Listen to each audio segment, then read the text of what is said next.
Hello, my name is Nicole Van Tassel. I am the creator and founder of I Explore Science, and typically I work with teachers, but today I'm going to be talking about learning at home. So thank you if you are tuning in live. Thank you if you are watching the replay. I'm super excited to start this conversation. So if you are tuning in, please drop like a little note.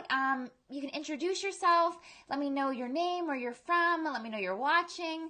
And let me know this is working. This is the first time that I've streamed into my Facebook page from using this kind of platform. So I want to just make sure we're going fine. Okay, so we are going to be talking about science exploration and discovery. So let's just go dive right in. All right, so this whole training that I prepared for today. I'm so used to talking to teachers. We use words like training and workshops and things. But basically, for so long, we've been really teaching as telling. And this is a phrase that I heard a few years ago, and it just so aptly described how really our school system works. We have knowledge, and we want somebody else to know that knowledge. So we tell them it. We do it through lecture and notes, and a lot of times that's what we think of when we think of teaching as telling in the classroom. We think it's just lecture, notes, and other ways are more student-driven or student-focused. Like if we have students working in groups to talk about a reading, then that's student-focused. Or if we have our students watching a video, that's student-focused. But really, it's all still the same idea of teaching as telling. Something, whether it's a text or it's a video or it's a lecture, is telling our kids the information. And for a long time, that's how I was taught to teach. That's what I thought teaching was. But in reality, that's not necessarily how learning works. Learning does not just happen that way. If you think about just development, we don't teach our kids to babble. We don't tell them this is how you say ba ba ba ba ba. We might mimic that. We might make those noises and ask, hope they mimic it. But we're not really teaching them that. We're not telling them how to do it and then they're doing it. They're just doing it. They're exploring it and experiencing it, and then they are eventually putting words together and moving forward with that. Same thing with crawling, with walking, all of these things. We don't teach these things to our kids. They just naturally start to develop those skills through practice and exploration and all of that. We are all born with this innate curiosity that drives us to figure things out. And there are sometimes things that get in the way of that curiosity. And we will for sure talk about those things in future videos if you guys are interested in that. But really, we want to just grow our brains, and that's what we're driven to do, evolutionarily. We're driven to survive better by growing our brains, by figuring things out, by working to be happy, and that's all part of this survival instinct that we have in us. Now, we're really comfortable letting, as parents and teachers and all that, we're typically comfortable letting this process unfold like that in early life. We're just hey, it's good. Kids learn that way, up to age 3, 4, and then we're oh, we better sit them down and teach them their letters, or we better sit them down and teach them those math facts. But the reality is that just because we learned that way, how we learn doesn't really change when you hit 4 or 5 or 6. We've just tried to systematize it or try to factory model it. And so we've changed how we approach it. But in reality, learning is still this exploration and this experience and this process of making meaning of the world and discovering it for ourselves. And that's not to say that, directly telling somebody something never works. Sure, sometimes it does work. But if I have something that I believe because I've experienced it one way and I've figured it out one way, you telling me it isn't probably going to change my mind. And that's where you run into problems with learning. When our students or our children even have already developed a way of understanding, and now we're trying to change that way of understanding, simply telling them that they aren't right is not going to get across. And that's what those problems that you run into later in elementary and middle and high school and so on. So what do we do instead?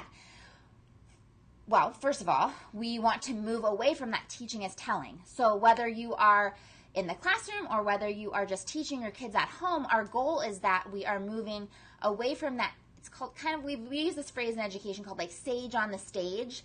Like I'm in front of everybody and I'm just going to tell everybody the important information. We want to move away from that approach and instead just guide students to understanding.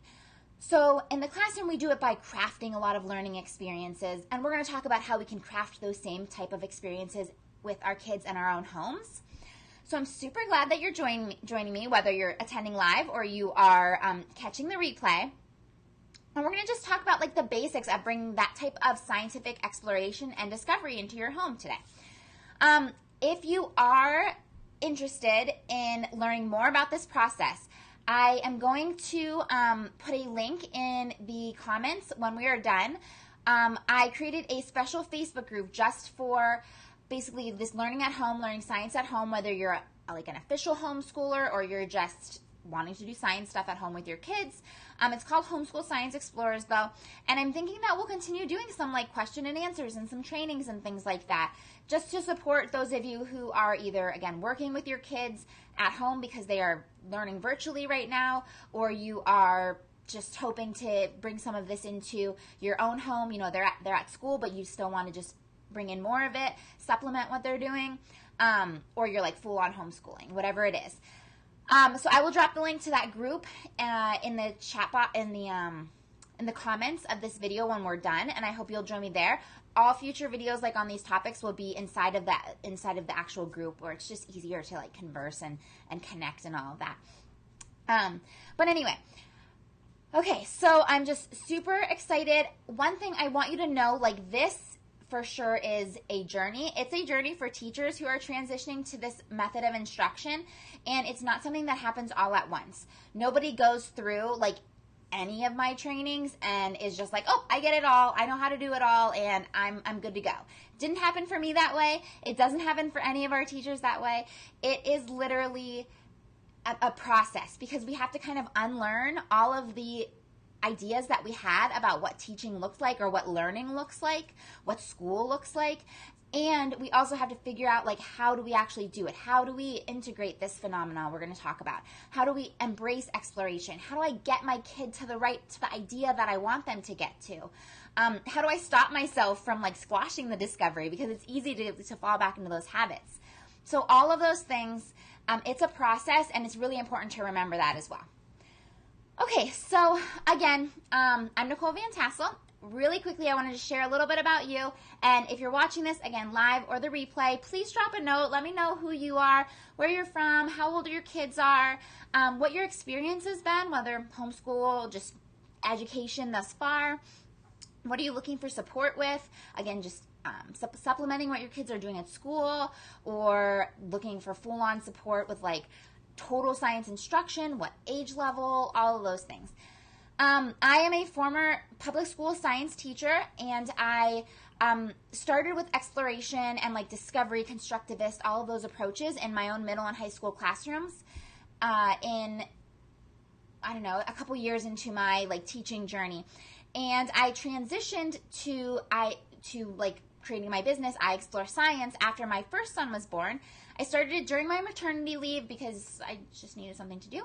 And I kind of really never looked back. So I started dabbling with it then, and then I was like, I like this, I'm going to keep going with it. So I have 3 kids. My daughter's turning 5 this fall. My son is 3 years old, and then I have another son who's 16 months old, and we live in Erie, Pennsylvania. You'll probably notice I don't use a lot of fancy words, but I promise I know what I'm talking about. And side note, I'm really bad at responding to emails. I always do get back to you, but sometimes it takes me a long time. I have a tendency to like, they accumulate, and then I'm like, oh, I haven't responded to emails in a while, and then I go through and respond to all of them. So if you ever do respond, send me an email. I promise I will get back to you, but if it takes me a few days, I'm not ignoring you. I'm just really bad at it. I'm sorry. I really love working with teachers and bringing this constructivist way of learning into like the public school system. And it's really my mission and goal that more teachers and schools really embrace this approach. But with all of the, I'm in, all of the local moms groups and all of that, and just seeing how many parents are trying to homeschool in some shape or form, whether it's preschool, whether it's, like I said, virtual, whatever. I just wanted to kind of share, like, you don't have to just teach your kids science by reading textbooks or even just reading regular books or by watching documentaries. That's not how science should be learned. Science should be explored. It should be discovered. That is how science should be learned. So I wanted to communicate that and share that with you and, hopefully inspire a generation of scientists, right? And so that's, again, why I created the Homeschool Science Explorers Facebook group, and I will drop the note in the comments when we're done here, so you can go ahead and join that group and we can maybe stay in touch and I can continue providing some support for you. Okay, so what are we going to be talking about? First of all, a few things that we need to leave behind. Like I said, this is a journey, so we're kind of going to be thinking about this like a journey. The first thing that we really need to leave behind is that our education system for the past, 120 years or whatever, since like the 1880s at least, 1900s, has really emphasized like a systematized, around the 1900s when we were becoming industrialized and we were all factory model and all of that, we really started systematizing education. Prior to that, whatever, there's a long history of public education and all of that, and it's a great history, but really in the 1900s, that's when we really heavily see public education became systematized, and the education system became really, really focused on facts and information presented in pretty much a context-free format. Like, these are the general ideas we need to learn. This is generally how it works. And that's why you see things like the general water cycle of, the mountains over here and the ocean over here, and there's a couple streams and there's some lakes. And like, okay, there's maybe a handful of locations that the environment actually looks like that, but really, is that what the water cycle looks like right here? Like, I live in Erie, Pennsylvania. No mountains really anywhere around. My water cycle doesn't look like that. Along those lines, so we have this emphasis on facts and on general context-free, just generic facts. And if you look at our textbooks and our curriculum and the things that we basically frame our education system, teachers coming out of school, we go to a school and we ask, what's the curriculum? And we're given a textbook. Textbooks are organized into chapters and topics, and information is presented as, here's the general facts, and then here's a few examples to like prove my fact, to illustrate my fact. And there's just a ton of facts, right? There's memorize all the organelles in the cell, name all the planets in order of the sun, or in their distance from the sun, explain Newton's third law of motion, like all of the little facts. And then again, here's an example to prove it. Here's an example to show it. But the problem today is that while memorizing facts might have been valuable 50 years ago, when if you didn't have that fact on hand, it took a really long time to like go find an encyclopedia and look it up, or call up an expert, or telegraph them or something.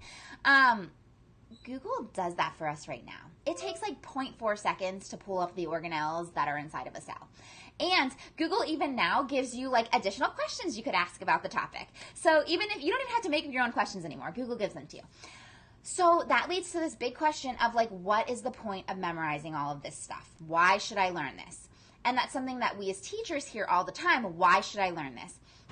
And in the classroom, we always have responses like, you're going to need it for college, or you need it for next year, or, so on and so forth. But like, as a parent, this is something that I've really struggled with because, my daughter's not quite asking these questions yet because she's only almost 5, and most of her questions start with why. Well, okay, that one starts with why too, right? But most of her questions are just like, why does it do that? We're not quite to the why do I have to learn this thing. But even so, the point is like, when I think about like, why should she have to learn this? I feel like I have to have a really good reason, because if I'm going to take our time and take her time and really try to like make her do anything, like it has to be worthwhile, or I want it to be worthwhile. And then here's another issue with that. So beyond like it has to just be worthwhile, like I have to see that there's a value in her memorizing this or knowing this. The thing with memorizing is it doesn't always show like what students actually know. Being able to memorize or name or even like spit back a bunch of facts or explanations even, doesn't necessarily mean that our kids understand them. I remember reading a study about students who aced totally, they all passed this 5th grade water cycle exam. And then they dug deeper into what students actually understood about the water cycle and the processes involved. And they found out that the students had no actual conceptual or real understanding of what was happening. If you ask them what happened during evaporation, they all just said, oh, the water goes up to the clouds. Okay, well, in reality, it doesn't really go to the clouds. And maybe you didn't know this either. It doesn't go to the clouds. Even though the water cycle diagram in your textbooks tells you it does not just go to the clouds. It goes to the air around you. So if you're in your basement, it goes into your basement, and maybe it goes into your dehumidifier. If you are in a cave, it goes into, I don't know, I guess it doesn't really evaporate in a cave, right? Water condenses on the walls of the cave. But it doesn't go into the cave. It doesn't go into the clouds. It goes into the air around, and then maybe eventually it works its way into the clouds. Maybe, but it just as likely would recondense back as dew on the ground, or be breathed in or something. There's just so many other pathways. But the students just learned and memorized the silly little picture in their textbook, and so they didn't really understand what was happening and how energy and matter were really moving in that whole system. They didn't actually understand those things. Along those same lines, if you think about the cell organelles, so middle school kind of science again, I can name all of those little parts that are inside of our cells. But do I really understand how they work together? Do I understand how, or what could happen if one of those is damaged? Or how a glitch in the function of one of these could lead to a real world issue, like how a virus takes over a body? No, if I just can name the organelles doesn't mean I actually know how they are actually working together to keep my body healthy. I can name all the planets, but do I have an understanding of their size? If we look at those models of the solar system, if we look at our solar system toys, if we look at those crafts of the solar system, they're not to scale. They're not showing you the sheer distance, the vastness of space. They're not showing you how large Jupiter is compared to Earth. Earth is really little tiny compared to Jupiter, and compared to the sun, they're not even on the same scale. It's really hard to have a sun and the rest of the planets to scale when you're doing a solar system kind of diagram. But do you know that if you're just learning about this is the order of the planets, and this one is kind of bigger and this one's kind of smaller and this is the picture in my textbook? No. So, and then, even beyond those basic things, do you know how it formed, or how the arrangement and the order affects the change of the season or the moon phases, or the phenomenon of an eclipse and how an eclipse happens and why it happens? Do we really have any real understanding? No, we don't. We are just memorizing facts, memorizing pictures, and spitting them back. And that is, it's boring for one, but it's not developing understanding, and it's not fostering critical thinking. It's not fostering collaboration. It's not fostering creativity, which this brings us to number 2. How we've traditionally taught all of these facts to our kids is this teaching as telling approach. So we need to leave behind this focus on facts, because facts are not really going to prepare our kids for the demands of the 21st century. But beyond that, we also need to... I hate it when it doesn't update my slide, and I never realize it. Beyond that, we also need to take into consideration how we're actually teaching, and we need to be teaching using phenomena.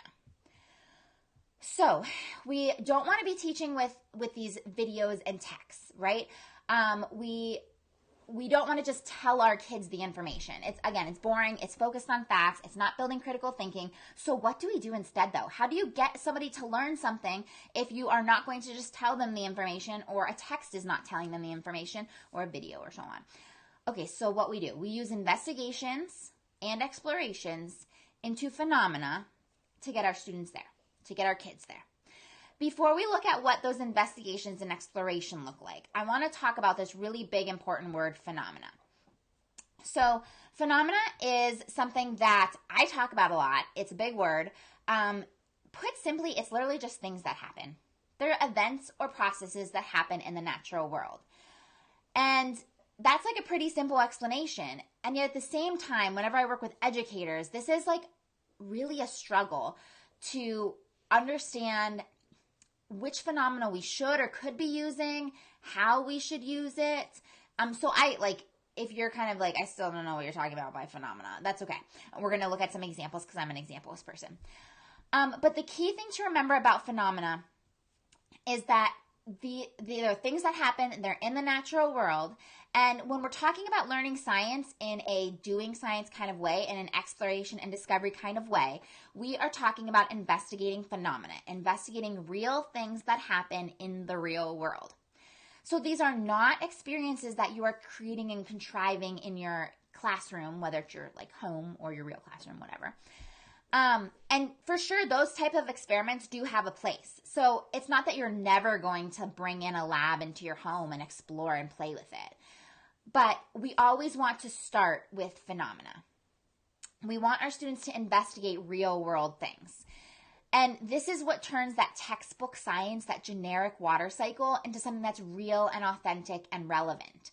Okay, so we're going to look at some examples because I need examples, right? Okay, so really quickly, and then we'll get into some more too. Phenomena is not the water cycle model in your textbook. Generic, no context. It's not a real place. It only exists in textbooks. It's not real. Okay, that's not phenomena. A phenomena, however, could be like water evaporating from a puddle in your driveway on a hot day. Phenomena is my daughter noticing that the ground at the slides at the playground are all wet early in the morning. It is seeing the, so yeah, that's like an elementary example. Simple puddles. Puddles disappearing, puddles forming. For us, it was the playground. Phenomenon at like a higher level, middle school, high school level, it's not like a big concept like climate change. Climate change is really broad. So we would want to find something more specific, like high tide flooding in Fort Lauderdale in Florida in October of 2019. Super specific. It's a specific moment in time that something happened. It's a thing that happened at this moment in time. And these are things that our students, our kids, are able to explain as they're developing their science knowledge. So as we're investigating like why that happens, and in maybe a middle school classroom or upper elementary, we're trying to figure out like, well, why on some mornings does water form, does dew form on the playground? Are the slides covered in water when it hasn't rained? And why have they not formed in other mornings?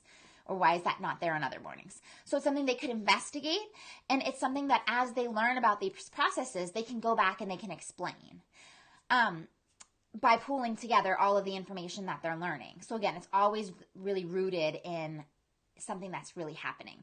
And this shifts things away from that like random, like all the facts I need to know, to these are the specific facts I need to know because I want to figure out this puzzle. And it just makes it relevant, it makes it authentic, it makes it real, especially as kids get older.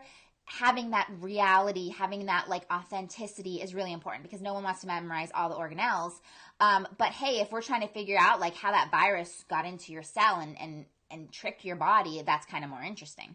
Or if we're trying to figure out why some people have cystic fibrosis and other people don't, that's again kind of interesting. Okay, so some examples of phenomena. We'll look at some of the other examples. This is, it doesn't change. There we go. Okay. Life cycles. So little kids, thinking about anything that you can bring. Well, okay, so in general, phenomena, we want it to be specific, we want it to be observable, and we want it to like connect to our kids' lives or to their experiences, something that they have experienced or that you can experience with them. So in elementary, tangible and hands-on is for sure the best way to go. They really need to see it with their own eyes when possible. They need to feel it. They need to touch it. So this could be like, we're going to raise some butterflies in our house.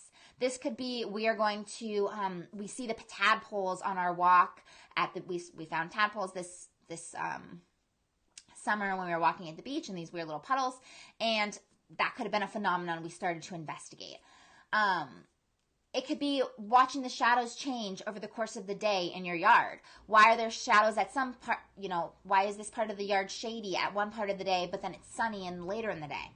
It could be, let's drink water from different straws and see what happens. Like the plastic one, it doesn't get cold, but oh my gosh, the metal straw gets so cold and the paper straw doesn't get as cold. So you can look at heat transfer. So you can see how the the topics like life cycles in a traditional classroom or in a traditional science lesson, we would learn, I'm teaching life cycles today, and we would just present all the life cycles. You would not do that with this type of instruction. Instead, you would just, let's raise some butterflies and see what happens. And you watch like that progression, and you make observations, and you ask questions about it. And then through that observation and through those questions, then you can start testing ideas and investigating. And we're going to talk about that in a minute.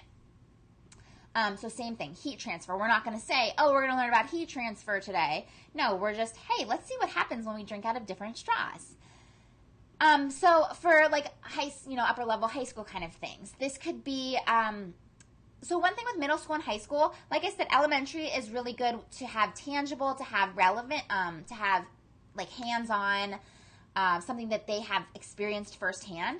Sometimes with middle and high school topics, that can be hard to do.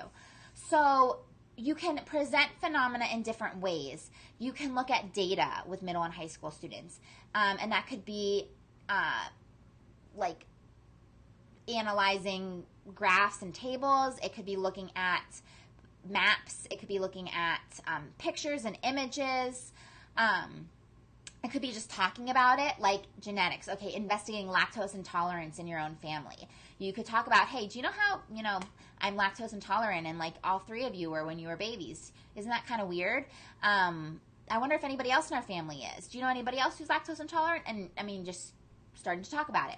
It could be if you have visited, or you're from, or you're going to, or whatever, San Francisco Bay Area. It could be studying those microclimates, and you're going to use that as a way to investigate climate factors. Why is this one area so much warmer than this area? Why does this area get so much more fog and rain and wind than the other area? It could be understanding car safety or collision testing.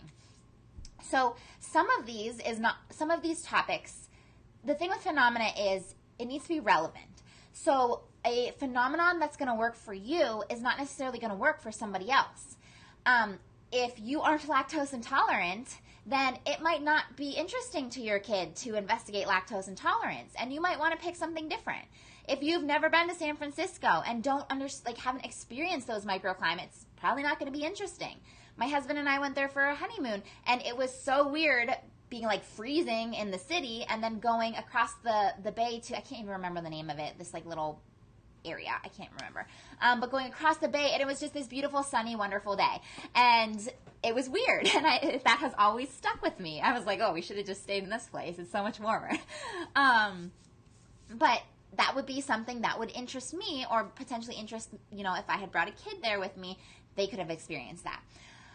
But the thing is, like with phenomena, you don't have to, if they're not going to be interested in that phenomenon, don't choose that phenomenon.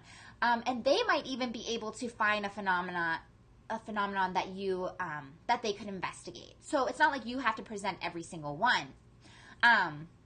But sometimes it's helpful if you can help your kids figure something out to investigate related to it.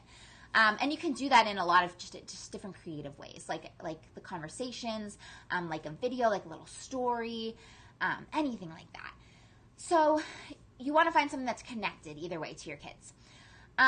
So maybe, you're not going to do genetics, but maybe you could substitute a different genetic disease or cancer, or just like a trait that everybody in your family has. Maybe it could be, instead of San Francisco Bay Area, maybe it's like the Mojave Desert and how it's just ridiculously hot. Maybe they think it was so crazy that it was 130 degrees there the other day. And they're like, wow, I kind of want to learn more about like it being so hot there.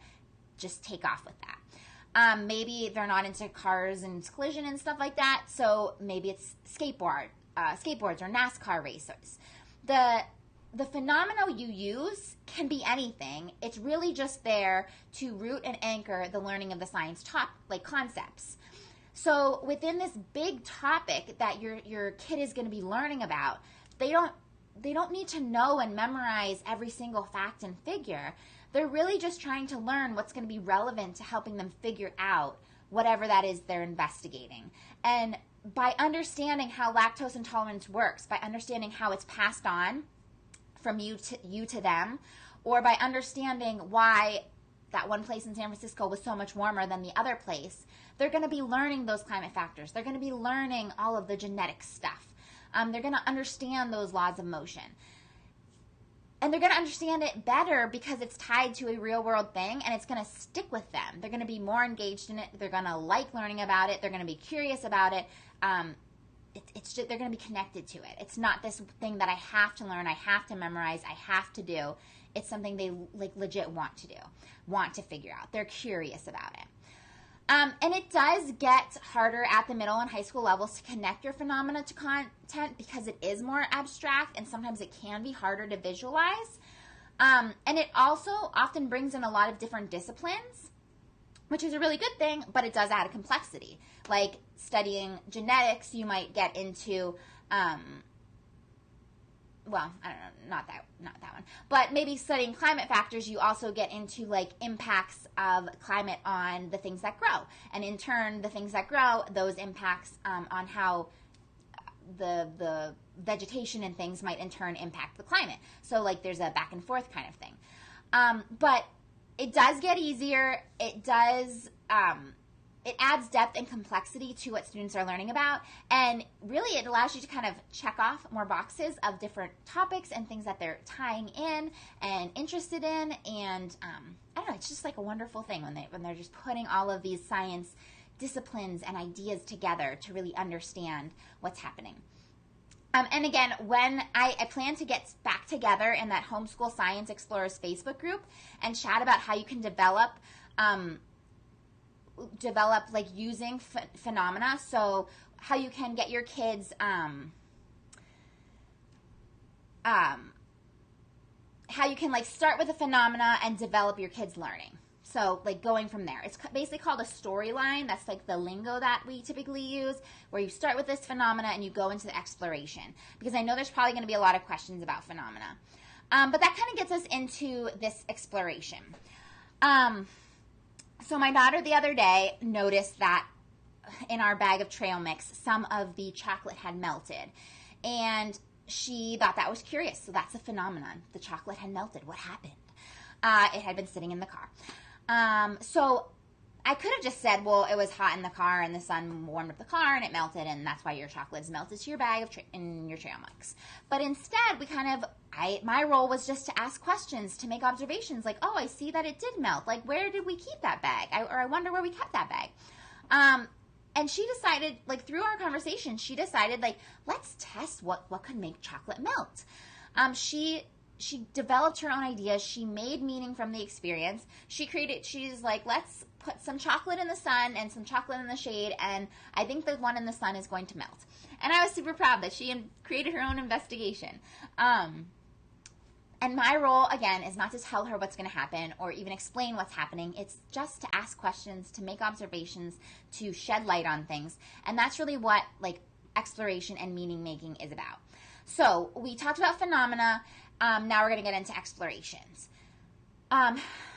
We want to move away from that teaching and telling.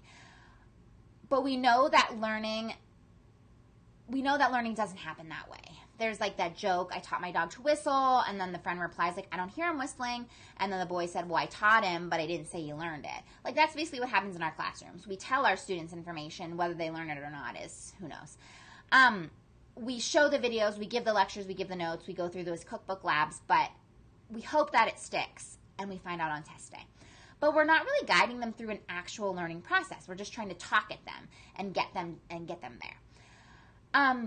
Instead, again, we want them to figure it out themselves. We want to take advantage of their observations, encourage them to test their ideas, and guide them to that meaning making. So, like I had mentioned before about that study in the water cycle, the fifth graders who all passed the test but had no idea about how it actually worked. The problem with teaching as telling is that we can get our students to spit back the ideas, but we can't always change like what's actually in their mind. It is so hard. Everybody comes to the table with their own understandings and with their own ideas, and they are not going to just be changed by us telling them. And even more important than that, it's not actually building like critical thinking skills, which are just as important as the content. maybe even more important, because you can, again, Google a piece of fact, but you can't Google how to analyze. I mean, you can Google how to analyze it, but it doesn't mean you're going to be able to do it. We need to be able to think critically, how to analyze and interpret data, how to communicate, how to ask questions, how to test our ideas methodically. For all sorts of, not just science careers. If I'm growing a garden and I want to figure out I don't know, what way to, why my plants are dying, I need to figure it out. If I want to figure out why there is bees in my bedroom and which hole that they're coming into them through. I mean, currently I just put tape on all of the like vents and things like that because I'm not sure which one. But theoretically, if I really wanted to test this out, I could, methodically uncover pieces of tape. I'm not going to do that. I'm just going to see what happens.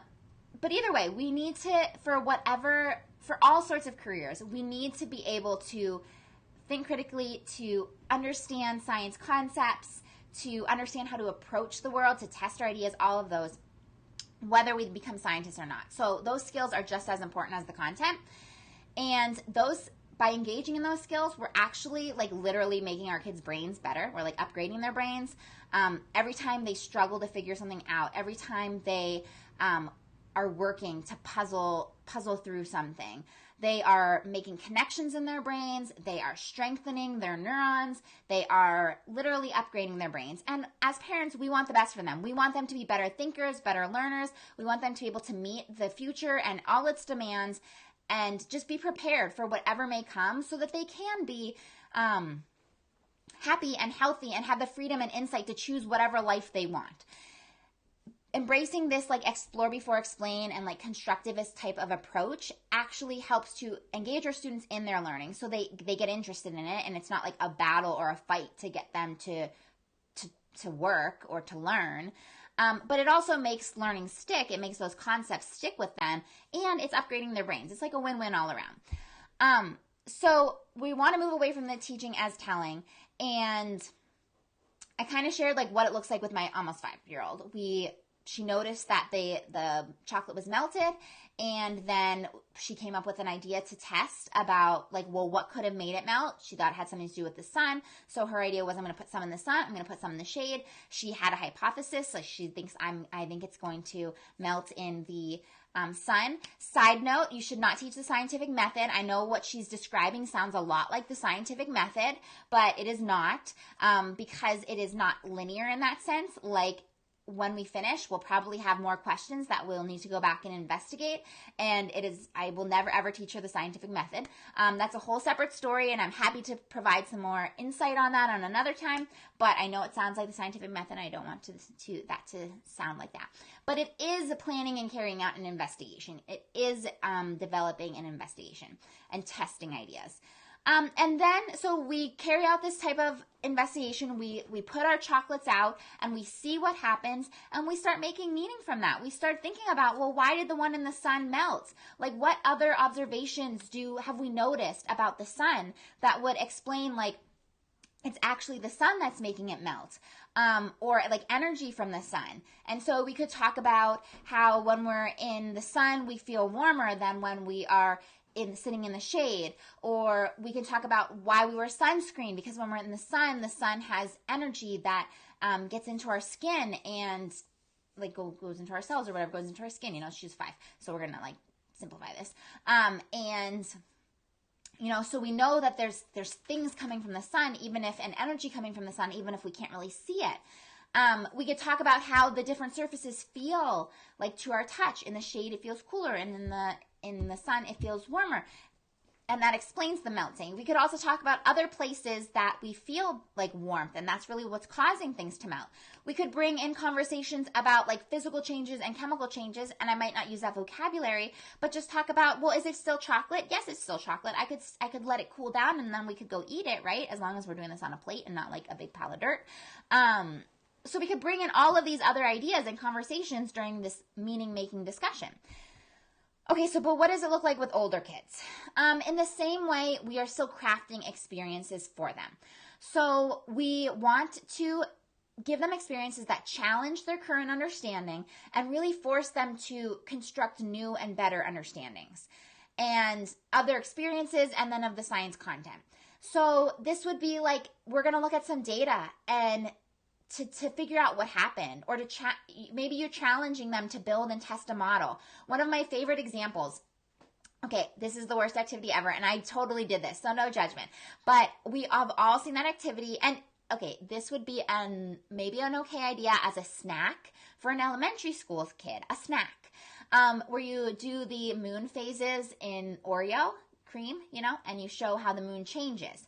Now that would be a fun snack because it kind of engages your kids in like looking at, oh, the moon is changing its shape. The moon doesn't always look the same, but it's a snack. It's not a science investigation.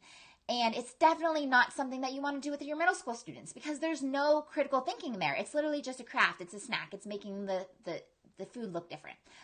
However, you could give your students or your kids a ball and a light, and you set them up like, okay, you're the earth and this is your moon and that's your sun, and I want you to figure out, how do you make the moon look like this picture? And then maybe you have a picture of the different moon phases. And that is actually investigating. That's an investigation. It's building a model and testing their models, testing the different arrangements to figure out what explains the moon phases that we see. And again, this would be like if they're interested in moon phases. So you would obviously want to get them interested in that first, using that phenomena. But that's like a way that you can actually have them figure it out. So instead of saying, this is how it's all aligned and this is how it moves, and they're never going to remember it, you actually have them puzzle it out themselves. And it's very hands-on. It's very, it's just engaging. That's a hands-on example. But sometimes it could just be like a data kind of thing. Like they think that, I don't know, if you're looking at something related to global warming or something like that, maybe you are looking at the like ice caps, and you're looking at maps of how the Arctic ice has changed over the years. And that alone might look at, or even glaciers, how they have receded in the last 30 or 40 years. And that could spark some questions about like, well, why is all of that ice melting? How is it affecting the living things that rely on that ice? What things rely on that ice? And you could go down so many rabbit holes with that one, really good rabbit holes. But these are all starting points for your investigations. So they would start to investigate like, oh, I see the ice is changing. Let's figure out why. And that's when you can, again, structure learning experiences where, well, let's see how I can like replicate the same type of effect that the Earth might be experiencing. So you might do like a greenhouse effect kind of lab where they're experimenting with different, I don't know, like the saran wrap one is okay. But anyway, side note, happy to talk with you about what I'm talking with the saran wrap lab another time. But either way, we want to really give them opportunities to use a science skill, whether it is building a model like the moon phases example, whether it is analyzing data like the climate example, whether it's actually conducting an investigation, like I mentioned, maybe they are looking at, I don't love the climate change example I used. I should have come with a better example for that, and I apologize. But maybe they're looking at just how increasing the layers of the atmosphere increases the greenhouse effect, or like how the sun's energy becomes trapped in the Earth's within the Earth's atmosphere. Whatever. But that is exploration, because they are starting to understand like how those processes work, and it's not you telling them it, they are actually experiencing it and then drawing the conclusions themselves. Ooh, a better idea, example of investigation.